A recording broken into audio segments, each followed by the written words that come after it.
Hello, everybody, and welcome to another episode of Messi and Co. Live Edition. I'm Ashley here, as always, with my incredible co-host Gian, and this is just going to be a good old football catch-up episode. There's so much happening right now with Inter Miami, with Copa America, with the Euros, with just so much happening in the soccer world that we wanted to talk to you guys about it. And I know it's been a little bit of time. And so I'm very excited. And like I said, I'm here as always with my incredible co-host Gian. Gian, how are you? Happy Monday. I'm doing good. Excited to do this little catch-up episode. It's been kind of crazy for us, really covering everything, covering Copa America, covering Inter. The other day, I actually had 3 games on at one point on my TV. Like it was a lot. So just happy to come back and talk to everybody. I think we've got a few people chiming in today. We're at like about 22 of y'all, so we're gonna kind of give it some time for this to kind of start getting filled up. But I'm excited, Ashley, today. I'm very excited because we have a really special guest that's going to be announcing something really important. So I'm happy about that. But it's always good to talk and chat some football. Agreed. I'm excited too. And then we're going to get to that in a little bit, a special guest and some cool stuff to talk about. But before we do that, and what we can probably start with, as always, is Inter Miami, a team who what if I told you that the 3 last games that they had with Luis Suarez and Lionel Messi, they got 1 out of 9 points? But then I said without Lionel Messi and Luis Suarez and Matías Rojas, they got 9 out of 9 points. What would you say? Man, I would say that's really good. Really good. I mean, I know that there were a lot of questions going into this kind of time where we weren't going to have Suarez, we weren't going to have Messi, we don't have Rojas, and then we were dealing with these injuries, obviously with Redondo and Gomez. It looked pretty bleak there for a bit, and I know that what they've done so far, I think, is astounding. The fact that they're riding this 3-game win streak, the fact that they're still atop the standings in both the East and in MLS in the Supporters Shield, I think is just something that we need to really applaud this team and applaud Tata Martino. And as fans, you couldn't ask for more. This is amazing. Agreed. No, it is. It's been amazing. So many different players have done such great impacts in all the different games, different shining stars each night. That's been just so amazing to see. I would in this past game, obviously Jordi Alba with just an absolute rocket of a goal, just an absolute golazo. That was amazing.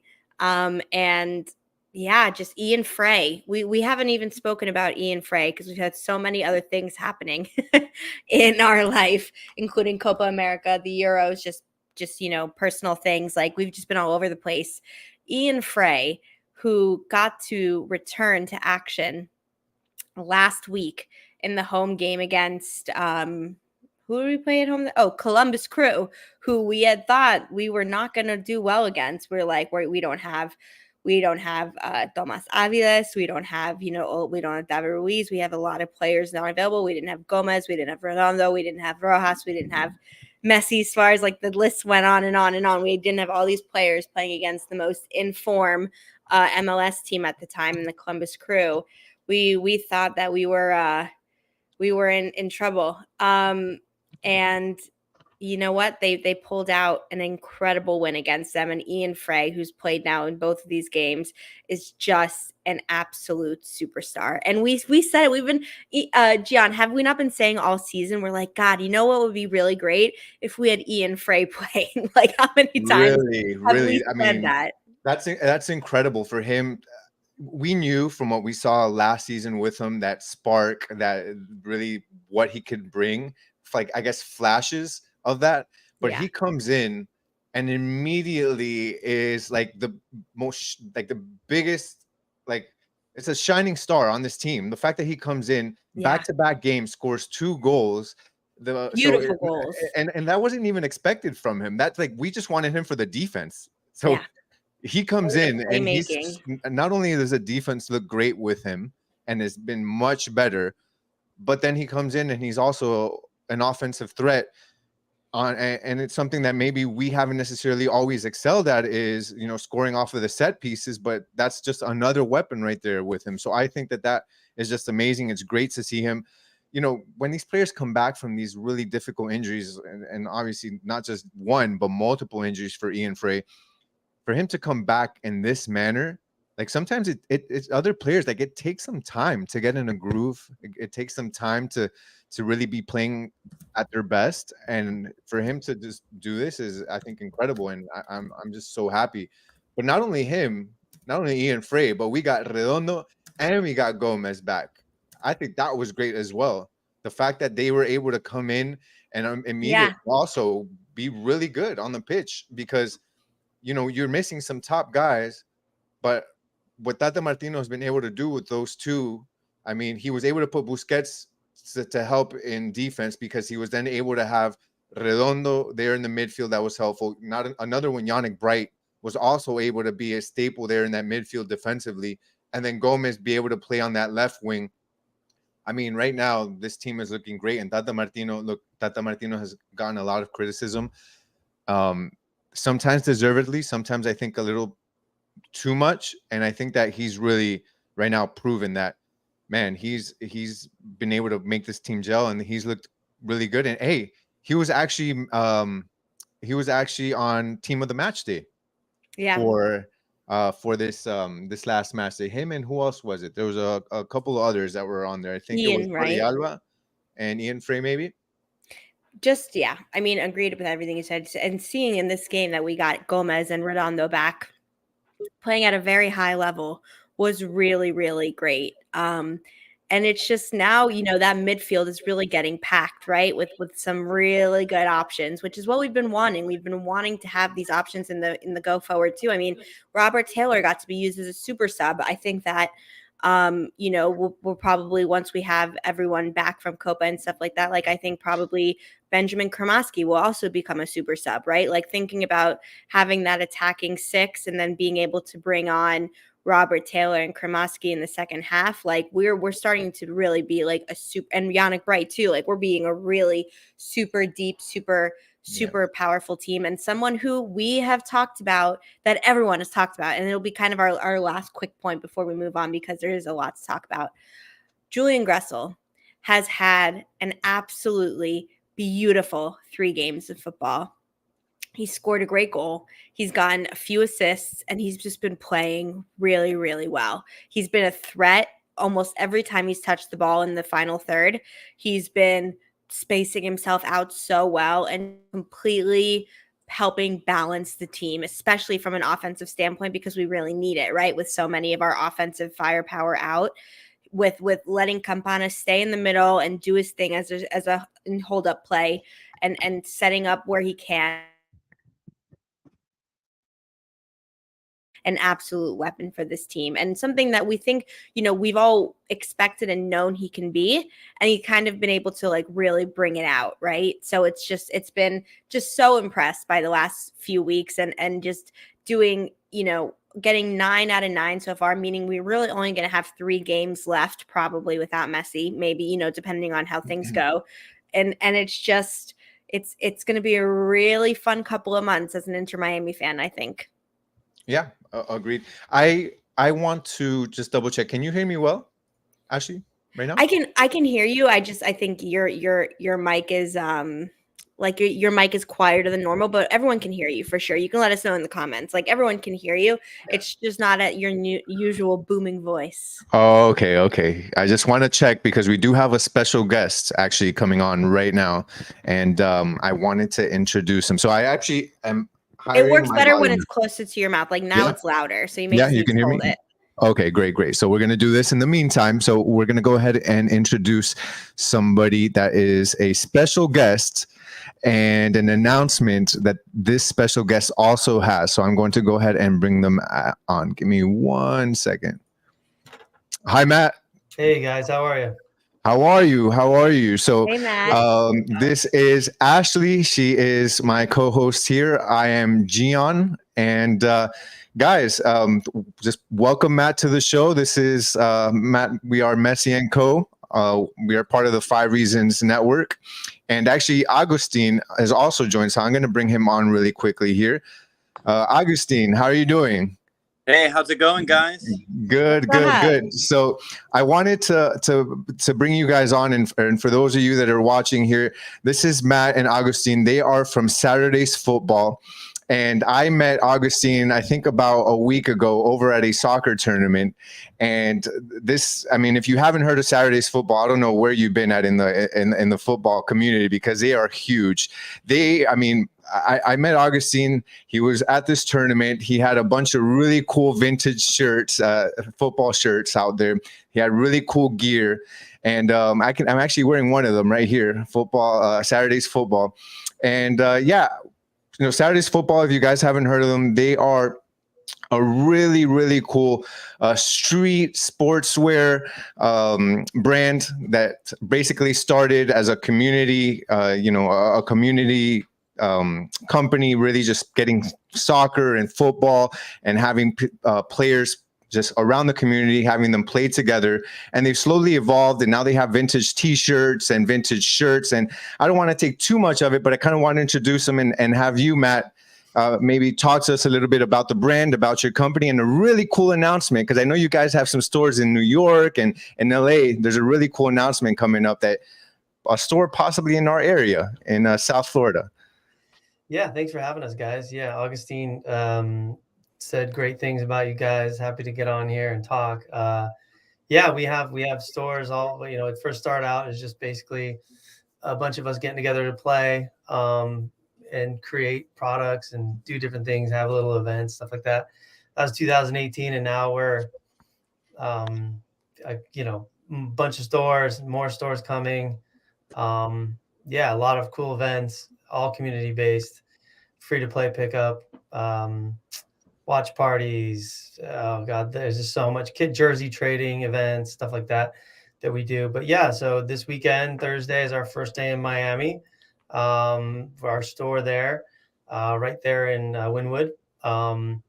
So we'll have, hundreds of vintage shirts, our own brand, a bunch of limited release, cut and sew pieces, all that followed up, with anywhere we go in the country, whether it's New York or LA or Miami. It's coupled with, free stuff for the community, whether it's playing or watching or hanging out or whatever. So we're real excited to just be a new addition to the football, culture in Miami.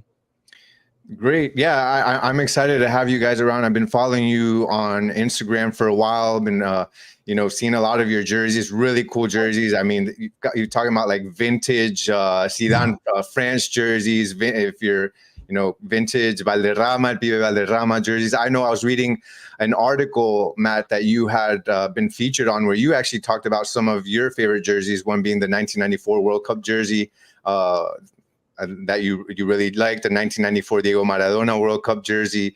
Are those still kind of like your top jerseys right now, or if the collection has grown, you have any others that you'd add to those? This is always a question we get asked, and it's like we're very desensitized at this point. Yeah. Just like every week getting in crazy stuff. So no, I don't know. That's a tough one. I can't really. Yeah, we had a 94 away Maradona. And yeah, that's like one of my tops, but yeah, it's hard to say. I love anything Cantona, Maradona.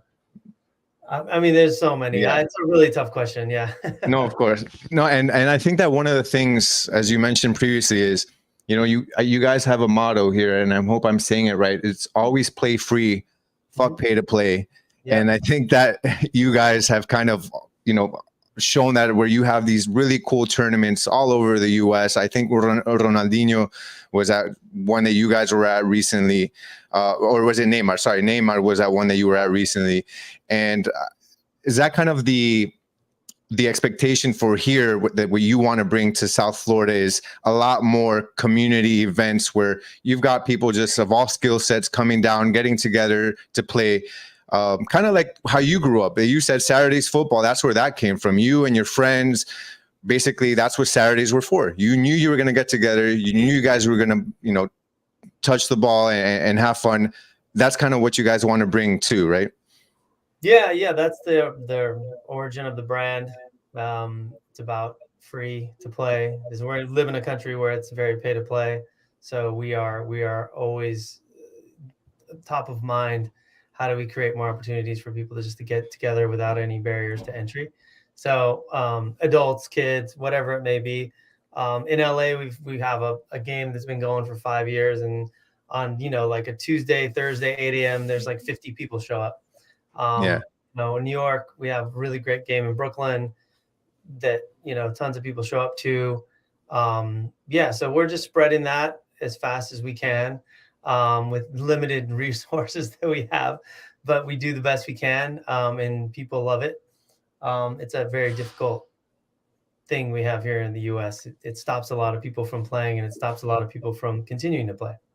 Yeah, and we hope as you start to expand within our community, and welcome, by the way, it's something that I think is very noble and great to have you guys in the community and to help us expound on football that's really growing. As you know, Inter Miami has come here to South Florida.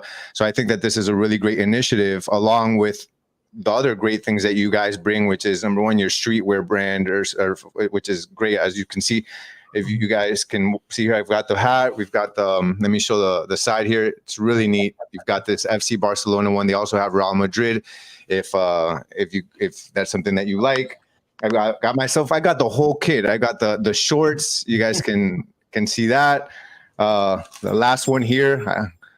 We got this, the Ronaldinho socks. We got everything. Look at the one right there that Agustin is showing. So they've got really cool streetwear. So if you guys want, check that out. But also, what I was mentioning before is they started off with streetwear, right, Matt? But then you jumped into the vintage football jerseys. We've got Agustin that's actually at the store. Agustin, I don't know if you want to talk about the grand opening a bit. That's exciting. Yeah, we're super excited to finally have our grand opening. We had a soft opening about 2 weeks ago. We had a good amount of those like true diehard followers that were coming in. And then, of course, like just a community that lives in Wynwood.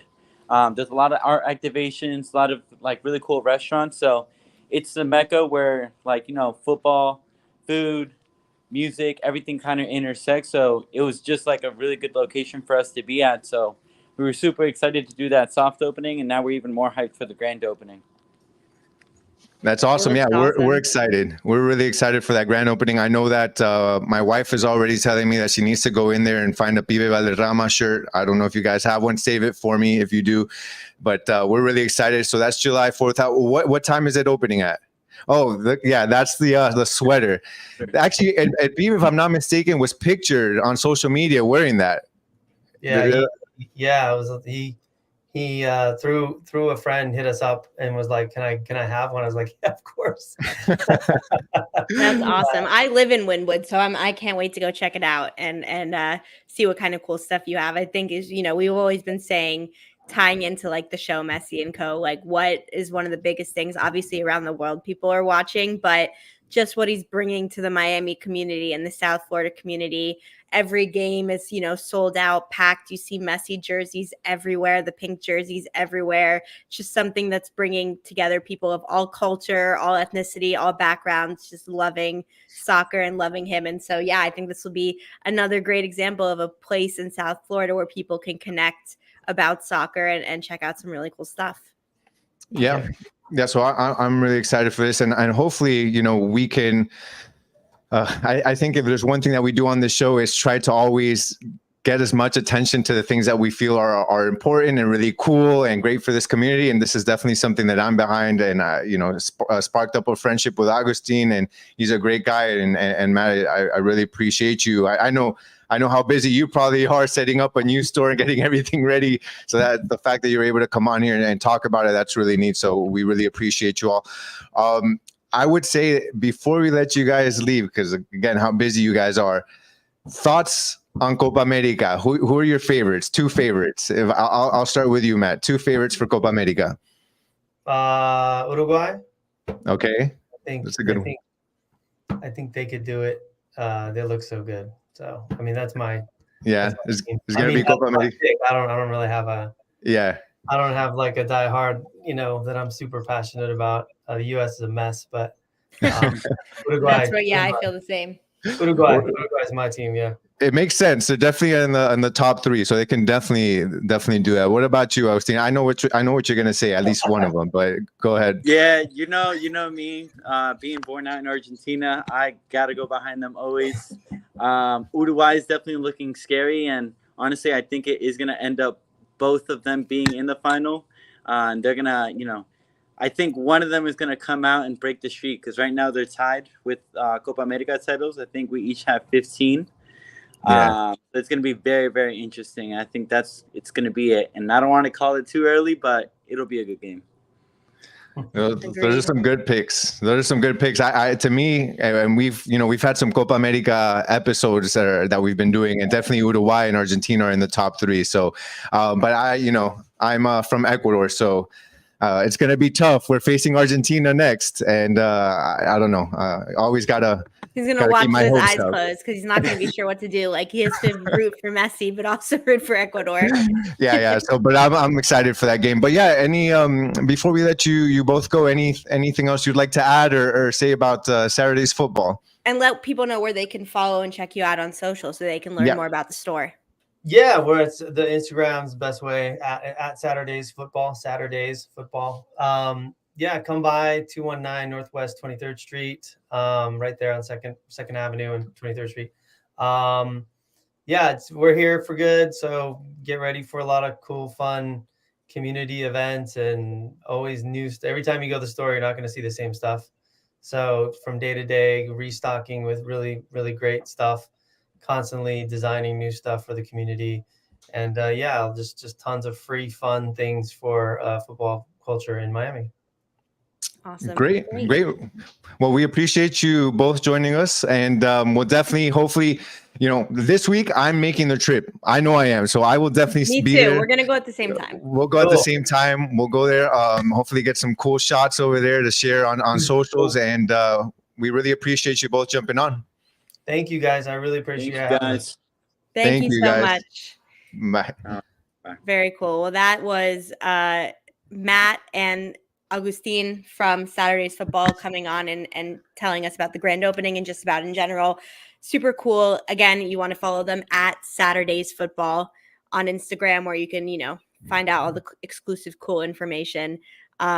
It's going to be, I literally live like 5 blocks from it. I need to go check it out. We'll go together, Gian, because I for sure. We got to go this week. We got to figure out a time because it's 4th of July week, so we can 100%. I actually might go that's the day they're opening, obviously 4th of July, which is Thursday, right? If I'm not mistaken. Yeah. So I think that most definitely I'll probably be on Thursday. We'll talk about it offline, but we'll let you know if anyone else wants to go too. We could all kind of. That's true. Actually, we can do a little bandwagon. We'll get one of those Chivas that the upper decker that with the party and all that. We'll make our way over there. But anyways, that was cool to have them. But yeah, still a lot to talk about football wise. Other than MLS, there's also. Oh, actually, sorry. Ashley, before we go to the next topic, now that we're talking about Inter Miami, or we were talking about Inter Miami, I wanted to say the MLS. What, the MLS All-Star roster? Oh, no, I didn't think that's what you were going to say. I thought you were going to talk about my soldier who's never returning from war. Oh, that's actually, that as soon as I saw that announcement, I thought of you. Oh my God. Robbie Robinson. Let's start with Robbie Robinson. The fallen soldier, the lost love. First pick in the MLS draft. Yeah, I think that was okay. Did that surprise you, Ashley? Did it surprise you? Not did it? And the question is not did it hurt? Did it surprise you? No, it didn't surprise me. It's just a shame all around. I mean, there were certainly last season and, in the inaugural MLS season, there were so many times that you saw how explosive he was and how if he could have been consistent and on the field, how good he was, really. Like he's just a firecracker on offense.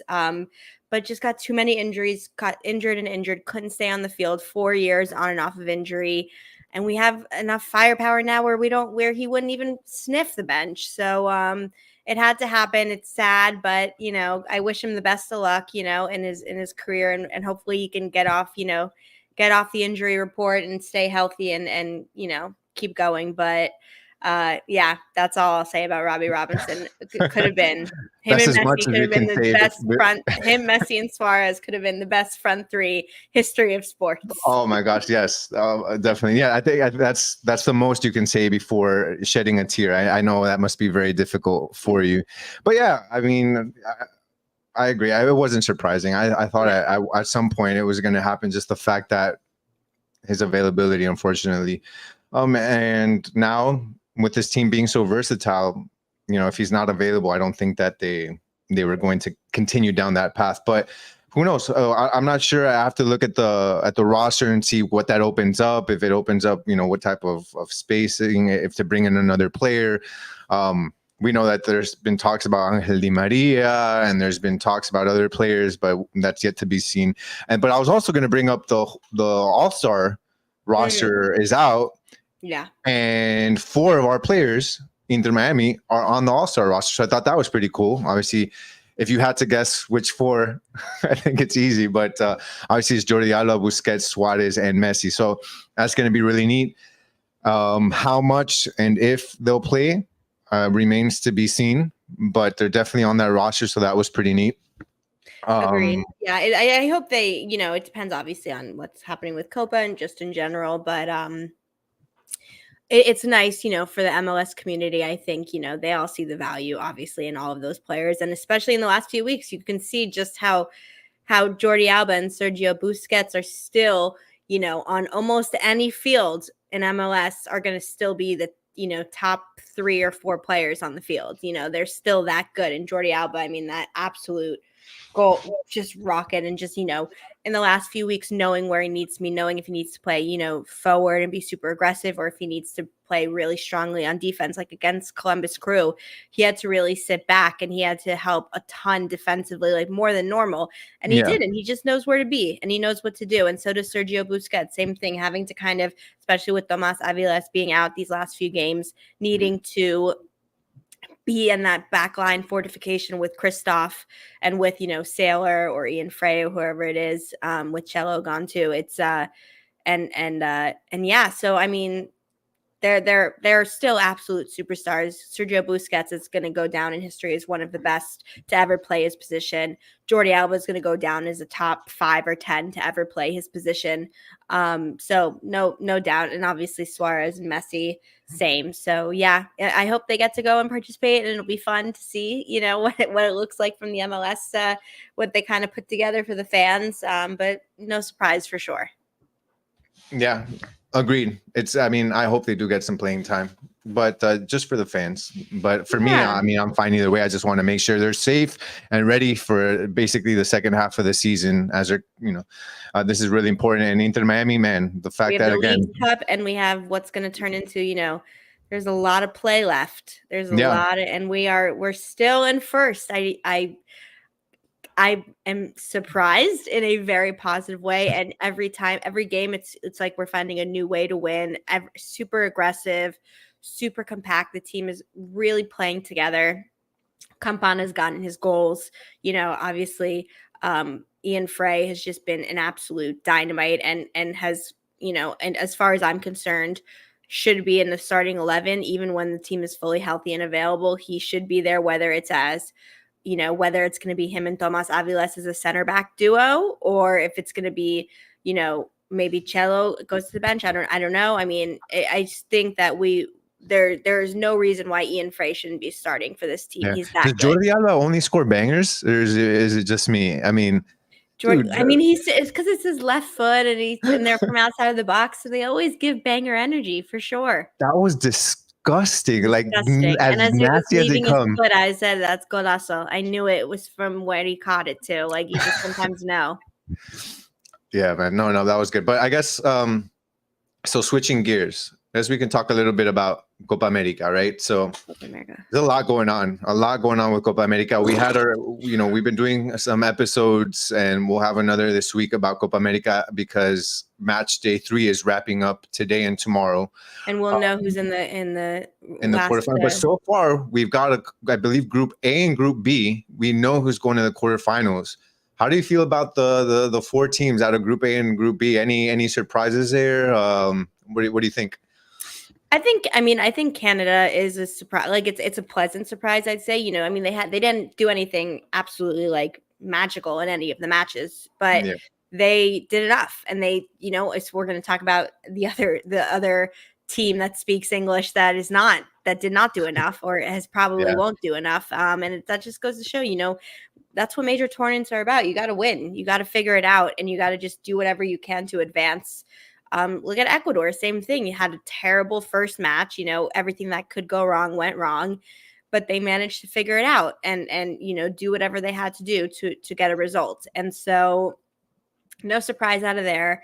I think that Venezuela making it over Mexico surprised me a little. It didn't surprise you, but Mexico is in a similar position where it's just, they're starting from scratch. They had to just kind of, they're in this process of having to really move on from the old team to this new team and figure out a way to bring like that passion and that excitement back into the team and into the way they play. Like, it's just not fun watching them. And so it's obviously Argentina was able to do it. Messi didn't play in the last one, but they didn't need him to. He seems like he's going to be fit and good to go for the knockout stages, I'm sure. And Argentina's starting to hum for sure and get better and better each game. And that's those four teams makes tons of sense. I think for me in Group A, obviously Argentina wasn't a surprise. We expected them to come out. But when we talk about Canada over Chile and Peru, that was a big surprise to me. Big surprise. Yeah, no, I mean it's like, what Canada was able to do, and even they didn't do it pretty, but they did it. Yeah, and teams find a way to get it done, and Canada found a way to get it done. But Chile, for me, it doesn't matter how you look at it. One goal in Chile didn't score one goal, but and Chile, I never thought was going to come out. Really, even though Chile can surprise you, but Chile they just haven't been the best team as of late. They're I think they're in a period where they're going to be transitioning and they're just not in the best space. But Peru, I don't know how Peru didn't come out. Like, Peru underperformed. They should have gone through, and that was surprising to me. But hey, good for Canada. And then in Group B, Venezuela was a surprise for me as far as them coming out as first in the group. Like, I did not see Venezuela winning 3 matches. That did not look. In our preview show, I did say, and not to count Venezuela out, that it's not the Venezuela of old, that they'd always be at the bottom of the table. Okay. But there's a difference between saying that and saying they're going to come out first in the group. Yeah. And I think that part of it, and this is football, part of it is skill and part of it is luck. Venezuela has the skill because they've played well, but at the same time, they did have some luck. They had some luck when they faced that in Ecuador, and that Ecuador in that first match got a red card in minute 20, 17 or 20, with their captain. I mean, how often does that happen? And that's on Ecuador's captain's. That's his fault. They had some, but they were able to manage the game because Ecuador still looked very dangerous in that game. Yeah, and they were able to pull through. Then they beat Mexico. I expected them to beat Jamaica, but kudos to them, man. Like, I don't think many people expected that. And then Ecuador, I think they've underperformed. I think they should have done better. I still think they're the best team in that group. And that game against Mexico was ugly. It was a really ugly game. I think I don't know, with Ecuador playing as poorly as they did, if the Mexico of maybe a couple of years ago would have probably beat them. But good for them. That's my team, and I'm glad that they made it. That's not a surprise to me. I did expect them to make it out. So, but now we've got a big game today for Uruguay. Group C. Let's talk about it. I'm going to give a couple opinions. Okay. Yeah. It's really not different than what I'd said before, and it's what everyone says.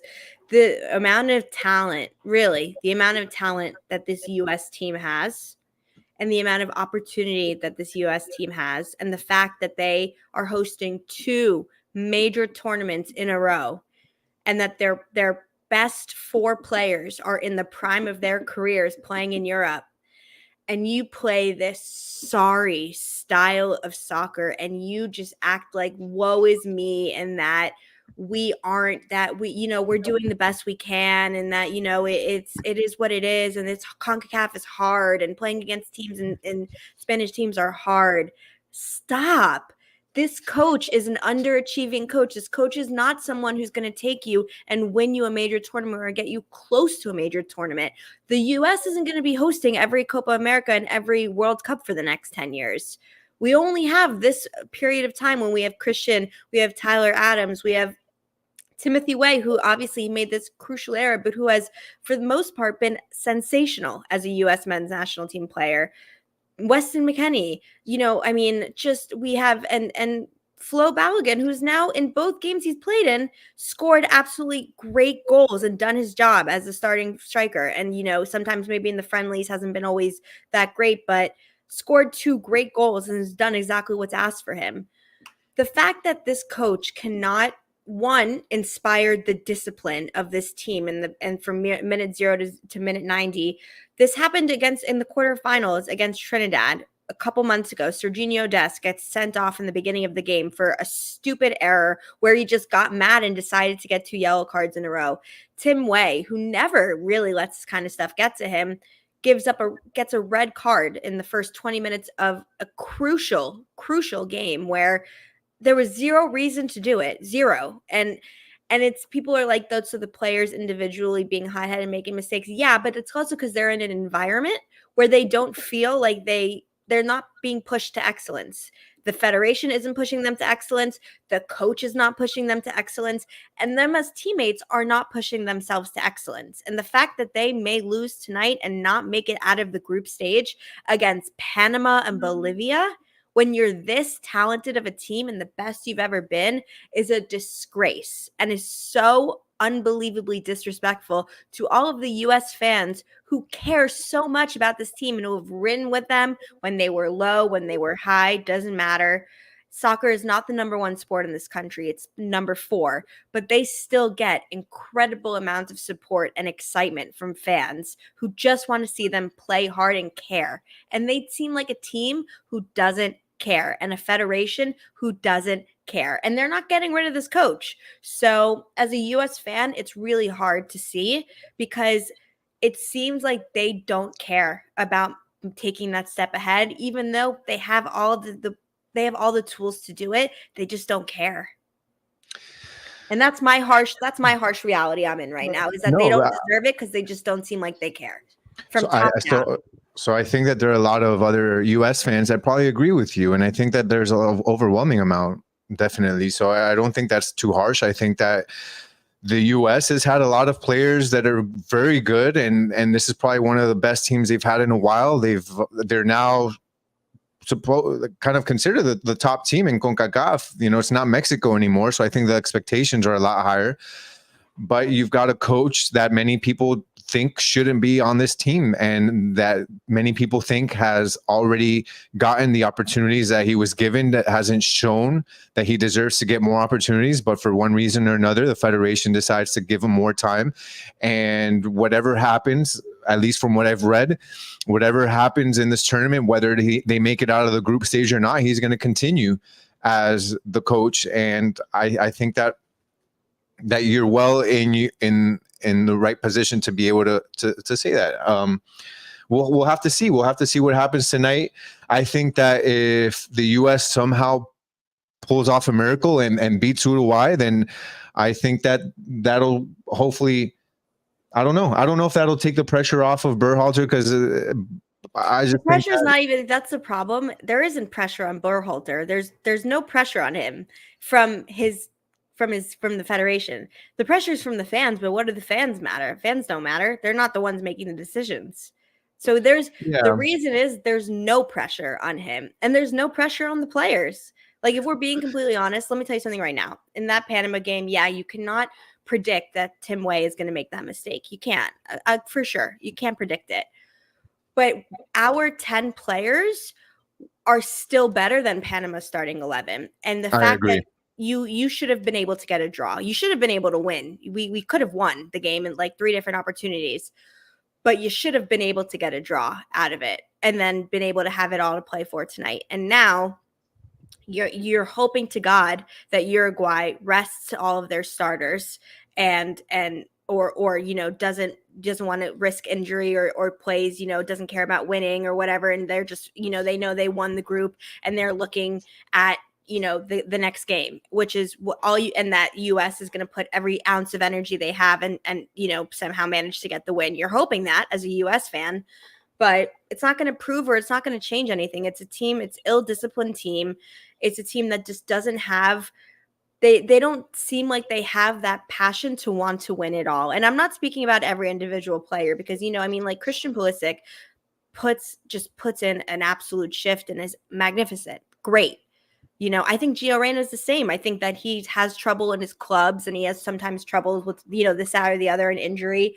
But when he plays, he's trying his hardest. Anthony Robinson trying his hardest. Like, a lot of players are putting in their thing, but it's as a collective unit.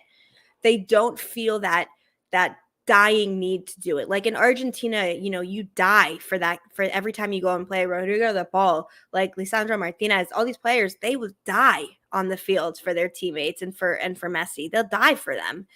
You don't see that with this US team, to me it's a fundamental issue with the culture and with everything, and not worried about what your place in the team or your place in trying to get that winning result. And it feels like that, they weren't trying to win, they were trying to not lose. And why? When you're better in every phase of the team and you're playing on your home soil. Well, all that starts from the top, Ashley. That's what I mean. 100%, all that starts from the top. 100%. The key, I think the key word that you said there was culture, and culture trickles down. And whatever, Look at Miami Heat. We talk about that all the time. It's like the opposite, right? You can change the players. You can change the players. Players will be come in and out, but the culture is what stays static across. Yeah. And there's one common denominator there. I think that is what you're alluding to. So, but yeah, we'll have to see. That's one of the games that are, I think, one of the key games coming up tonight at 9 Eastern Standard Time. And then we've also got a great game tomorrow at 9, which I think is the other key matchup, which is going to be Brazil and Colombia. And I think that's going to be absolutely incredible. Those two games, I'm more than excited about. That Colombia, a team that to me can easily win this. When I'm looking at Argentina, look, I don't know if I'm going to catch some slack for this, but I think we all agreed that Argentina is the favorite. But what I've seen from Argentina as of late, when I look at Colombia and Uruguay, to me, they're teams that are better right now than Argentina. I think Uruguay and Colombia are playing a level above Argentina right now, and they can take this home. So to me, when I'm looking at, especially if Colombia beat Brazil, to me, maybe Colombia becomes a favorite if they're not already. Brazil, though, they did, they turned it on last game. They figured it out. They turned, they started to see the Brazil of old. I also will say this, like, look, unless there's miracle one is that US wins tonight for, and gets lucky, and that, Uruguay purposely steps off the pedal and because, they know that they win the thing and they're just waiting to see if it's going to be Colombia or Brazil. But then the US isn't beating Colombia or Brazil, So it is what it is. But bigger chance to beat Brazil. Colombia, they're not big. I mean, right, maybe Brazil, but yeah, maybe. But again, there's a lot that has to happen, and it just doesn't. I don't know. It makes me sad to think about, because it's as a fan of, and we talk about this as an Inter Miami too, right? And just about a fan of sports in general. We're Dolphins fans, so we've also suffered a lot. The reason why I love the Miami Heat so much, and not everyone here obviously knows basketball as much, and that's fine. It's not that important. But the reason that I'm never really disappointed in the Heat, sometimes they have off years, it's that what you're always going to get, and they're going to die on the floor for the team, for the city, for the culture, for the organization, for their brothers, for their teammates. And you feel it when you're at the game, when you're watching the game. It doesn't matter. With Heat fans, like, that level of excellence is always there, even if the players aren't, and even if the circumstances aren't, right? They're always there. And just that's nowhere near this U.S. men's national team. It's in the women's team for sure. I mean, especially now that they have Emma Hayes, we can do maybe an episode about that. But the women's team has had that over the years, the culture and the success and you know, have inspired so many girls to play soccer and do great things. The men's team doesn't have it, and you watch it and it makes me sick watching it, because I'm like, what are you guys doing? Like, what is this organization doing? You're hosting 2 major tournaments. Yeah. You have your golden generation. You have thousands of people there watching. You have Messi playing in your home country. You have Messi playing in America for the next 3 or 4 years. You're going to get thousands of more young people to play soccer and care about soccer. What are you doing? You know, it just like, it doesn't make sense. If there was ever a spotlight on U.S. football, U.S. soccer, it's now. Right now is the opportunity, and I think that, you know, whether it MLS and just soccer in general in the U.S., they've tried their best to grow over these years. And now with everything that's happening, it's like on a silver platter, ready for you to take it. This is it. So we'll see. I mean, fingers crossed for tonight. Fingers crossed. I'm a fan too. Like, we're the same thing. Like, we talk, you know, we air our grievances and we say when we don't like things about our team and about, you know, things that make us upset. But I'm always rooting for them. And in Miami, same thing. Even when I'm upset with them, I'm always rooting for them. If they win tonight and they can go on a run, you know, you won't hear me complaining, and you'll see me being the happiest person and the first to say, hand up, these players are really putting in the effort, this, that, and the other. It doesn't change my opinion about the federation, and it doesn't change my opinion about the coaching, but fingers crossed, we'll see. It's a good Copa America. It's been so far, almost every game has been really exciting and had a lot of surprises. So we'll be excited to see who makes it to the quarters. We'll know by Wednesday morning, Tuesday night, we'll know. But then, you know, really quickly before we go, we haven't talked about this yet, but there's another major tournament that's happening right now, and that's the Euros, right? And it works out. We talk about this is like soccer paradise, because normally in the summer, like there's no major sports in the summer as like compared to the normal American sports, right? There's no NBA, there's no NFL. And I don't really care about baseball. I'll say it. You can roast me if you want. So we only have soccer MLS, and that's only usually 1 game a week, and there's breaks and all that stuff. But we have the Euros and we have Copa America. So almost every single day for a month, we have soccer at 12 p.m., at 3 p.m., at 6 p.m., and at 9 p.m.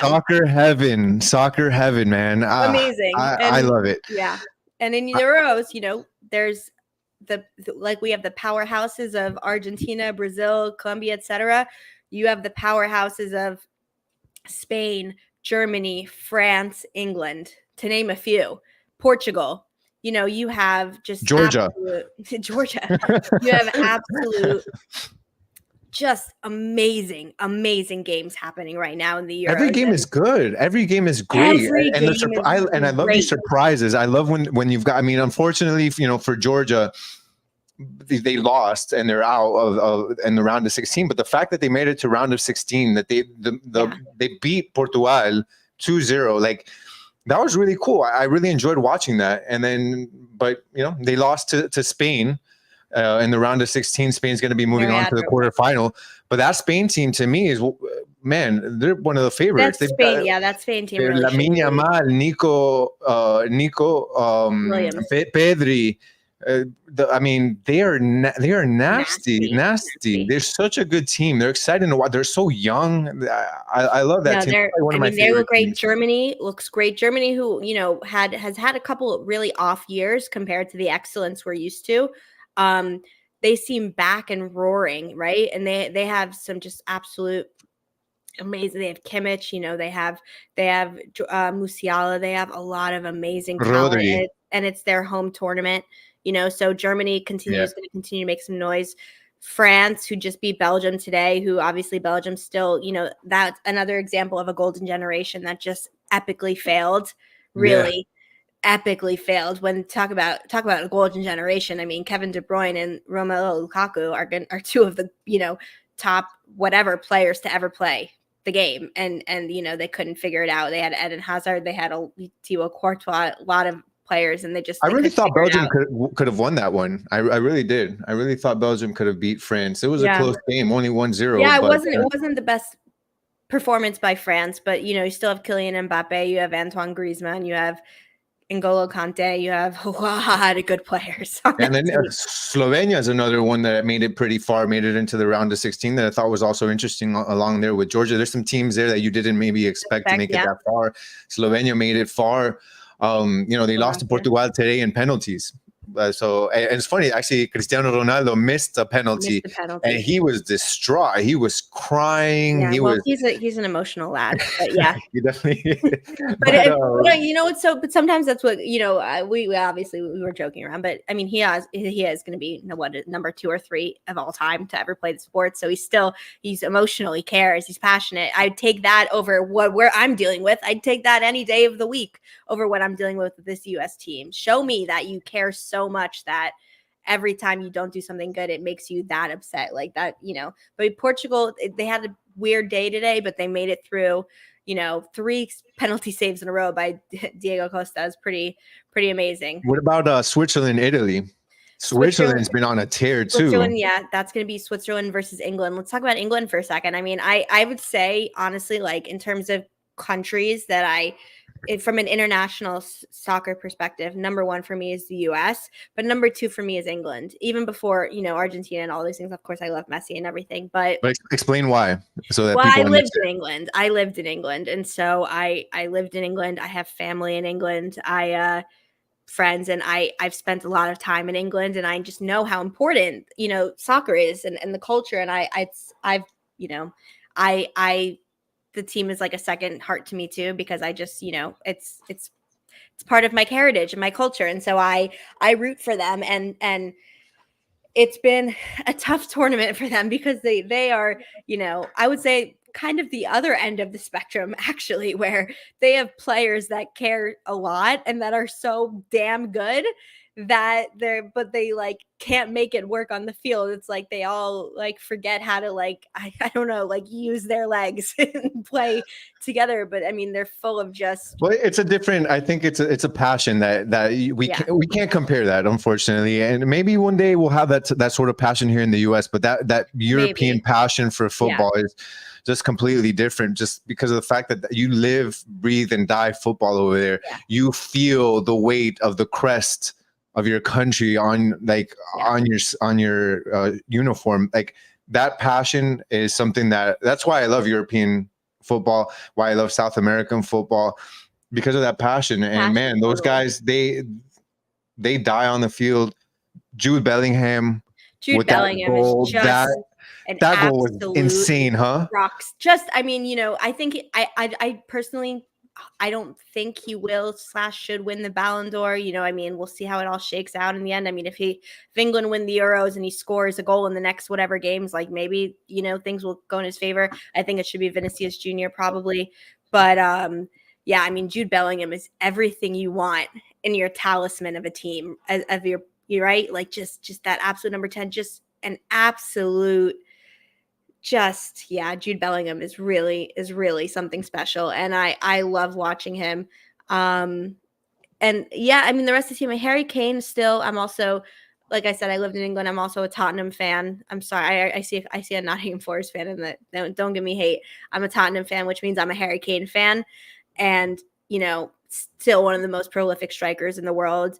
England have not been able to figure it out, but being 2 minutes away from elimination yesterday and being able to score that incredible goal, score in the second in extra time, and just have everyone going ballistic. That's the kind of moments, right, that like unites you and gets you through. And so they have, compared to at least the other side of the bracket, they have a much easier road to the finals, right? I mean, Switzerland, I think, will be a difficult game, more difficult than if you said to me in the beginning of the tournament, oh, it's going to be Switzerland versus England in the in the quarterfinal. I'm like, okay, England easily. Now it's good. I mean, Switzerland's playing fantastic, so it's going to be difficult. But on the other side, you're going to there's going to be the cannibalization of Spain, Portugal, Germany, and France. All four of them, only one of them can make it to the final, right? Of those 4 teams, only one of them can make it. So it will be, that's why England's best chance is just the fact that the other 4 teams are going to have to gut through each other to make it, and they just need to keep riding the wave. But I think it's probably going to be. I think. Well, right now we've got Spain, Germany, Portugal, France, England, Spain, Germany. Yeah, I mean those are going to be great matches. I am not missing that for the world. And then I think the last quarterfinal is going to be, well, you've got Romania and Netherlands, and then Austria, Turkey. I think it's probably going to be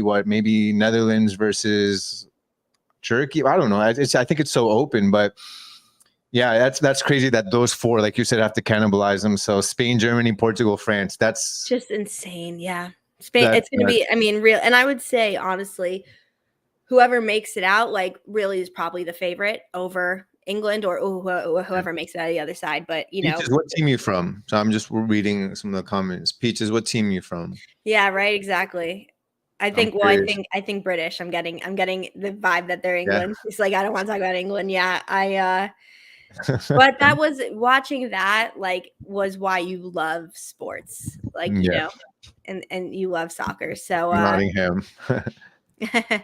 Hey, Michael, how you doing?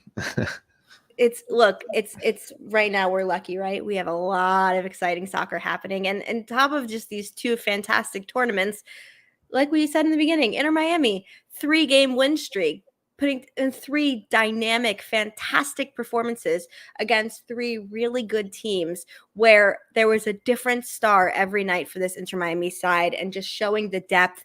We're getting people back from injury. We have Ian Frey, we have Gomez, and we have Redondo all back and playing at a super high level. Those 3 will be starting when we have everyone back too. And that they're getting back into rhythm. And like, look, if our starting really quickly, what is the perfect starting lineup for Inter Miami if we're in August, and we're saying, or September, and we're like, well, we have everyone. Well, it's, in my opinion, I'll tell you mine super quickly. It's going to be Cello. It's going to be Ian Frey, Tomas Aviles, Jordi Alba. It's going to then be Busquets, Gomez, Redondo, and then it's going to be Matías Rojas, Messi, and Suarez. And that's a really good lineup. I mean, there's just so many people, so many ways. But actually, I've already forgot. And Julian Gressel. So you may have to. And Julian Gressel who's saying to Tata Martino, it's going to be pretty hard for you to take me out of the starting lineup. So you better figure that out. True enough. Can I look? This isn't going to happen. But I'm just going to throw out a crazy lineup there that resembles kind of what we saw.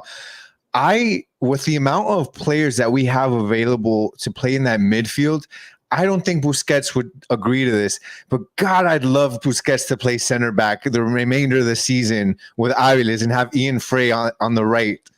I would love that. I would love that. It's because of the fact that man, the way he commanded that back line, his experience, just that back line looks so good. And then the fact that then you in the midfield can play Redondo with Crema Gomez and Gressel, and with Gressel or Bright or Yannick Bright that I love. Yannick Bright right now to me is, man, the way he's climbing this ladder on this team and showing how important he can be. Like, I don't know. I would love to have Busquets as a center back the remainder of the season, just because. We probably should preface and say that we'll probably know within the next 2 weeks if we are or not going to have Gomez anymore. I think there's already a bidding war that started.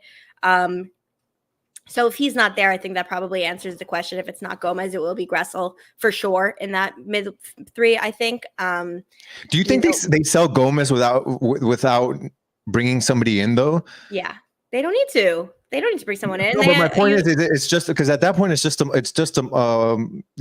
business. It's money. It's that's what we're here. Inter Miami, we buy them low, sell them high, and that's fine. But I'm wondering if bringing him in, they take advantage to bring in a center back or to bring in Di Maria or something like that. I think that's going to be interesting to see how that plays out. Maybe. Yeah, no, for sure. I mean, yeah, well, it'll be good. I mean, look, I named an amazing starting 11, and that didn't include Robert Taylor, Kremaski, Bright, maybe Gressel, maybe Matías Rojas. Like that's with all those Leo Campana. That's with all of those players being available on the bench. Like those are all like starters on other teams. All starters. So now and they're playing at that level. So it's I'm I excited. love this team, man. I love this team. It's getting good. So We've good. been waiting. You know, it was a slow start, some injuries here and there, some ups and downs, but this team is so deep, and they're starting to really play together and gel. And then we have a fun couple of years ahead of us. That's all I'll say. But thank you everyone for watching. This was a super, super fun episode.